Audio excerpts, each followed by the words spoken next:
Joshua was sent to destroy Ai, the king, and turn it all into a pile of rubble.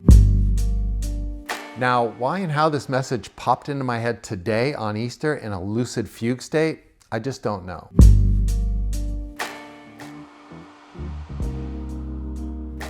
I'd like to start this episode with a little comment about some of my own beliefs. And I'm going to make some big jumps, some assumptions, some statements that may or may not be popular with a bunch of different crowds out there and a bunch of different schools of thought, so just bear with me. But I had one of my unexplainable Jungian synchronicities happen to me this morning, and when those happened, I've learned it's best to just go with it. I'm not hedging my bets. I'm saying I don't have all the answers, and I'd like to hear everyone's thoughts on them. Because when I don't have the answers to some of the questions that haunt me about the mysteries of the human condition, I put it in my art. And I put a lot of those questions in the subtext of Order of the Five. How much of that will translate to each individual viewer when the film's done, I'm not really concerned about. So here it goes. It's Easter Sunday 2026 as I'm recording this, and I woke up from one of my lucid dream soul traveling experiences at exactly 3:33 a.m.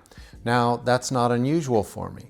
And I don't mean I set an alarm. I mean for the last 10 or 20 years or so, I've established some sort of pattern linked to my paranormal experiences and a whole lot of other things I can't tell you about right now, in whereas I just pop awake, come back to this base reality at exactly 3:33 a.m. I wake up, I take a little flashlight I keep by my bed, and I shine it on the clock that sits right on the nightstand, and it says 3:33.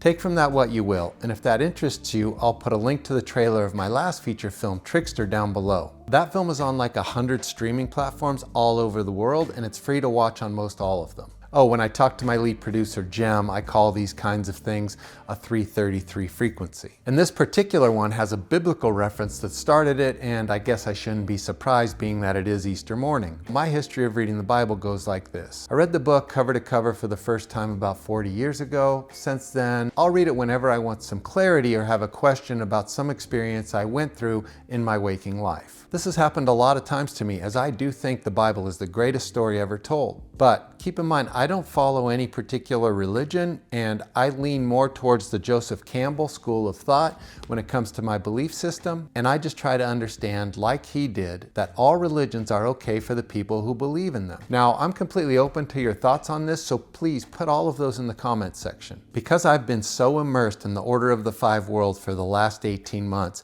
and because I've been fascinated with quantum physics, the quantum world, quantum consciousness, AI, and the looming future of humanity for so long, the thought of AI is rolling around in my subconscious pretty much 24/7. And I'm sure this had something to do with what happened this morning. I woke up at 3:33 this morning with the story of Joshua from the Old Testament rolling through my head. And for some reason, I remembered that when Joshua was sent by God to conquer the lands, one of the first places he was sent after Jericho was a place called Ai. I mean, if you go get a Bible and read Joshua 8 right now, it will literally say in there, printed in the Old Testament, Joshua was sent to destroy Ai, the king, and turn it all into a pile of rubble. Now, because in no way do I consider myself a biblical scholar, I called one of my best friends to try to get some clarity on this. She speaks fluent Hebrew, which you may or may not know is the language the Old Testament was originally written in. Well, Hebrew and a little Aramaic. And so she could tell me if this Ai place was actually called Ai or if that was some kind of loose translation. And it turns out it kind of is. But still, if I open the Bible in this base reality of 2026, read Joshua, and if I don't speak Hebrew, which I don't, the book says Joshua was sent by God to kill everyone in the city of Ai. Now, I know I'm reaching, selectively making connections that don't really make a lot of sense in today's language. AI is an acronym, back then it wasn't, but sometimes that's how poetry works, especially when you're asked to rely mostly on faith in your interpretation of the written word. And the written word hasn't even been around that long, and it is predated by a long history of communication by symbols, which are all over Order of the Five, by the way, and I can make an argument that modern day acronyms are a kind of symbol. Okay, anyway, I just thought it was very strange to have this memory pop into my head at 3:33 on Easter morning in the year that I'm producing a movie I've been working on for 18 months that has to do with our heroes trying to take out an all-powerful evil AI. I'll just finish this episode by saying I'm certain before this morning, I had only read Joshua once, and that was 40 years ago. And I don't remember ever revisiting it. And it isn't like the Bible is the only book I've ever read. I mean, obviously. I have a couple bookshelves in here, but I have 4 or 5 more like this in other rooms, and I've gotten rid of at least this many books or more that I've read at other times in my life. So yeah, I've read a lot of books.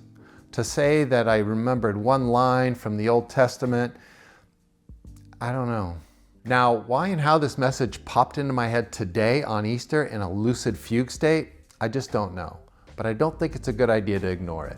And the story gets even better, but this video is getting really long, so I'm gonna cut it off right here, pick up this thread in the next video, and please put what you think of this 333 experience in the comments section.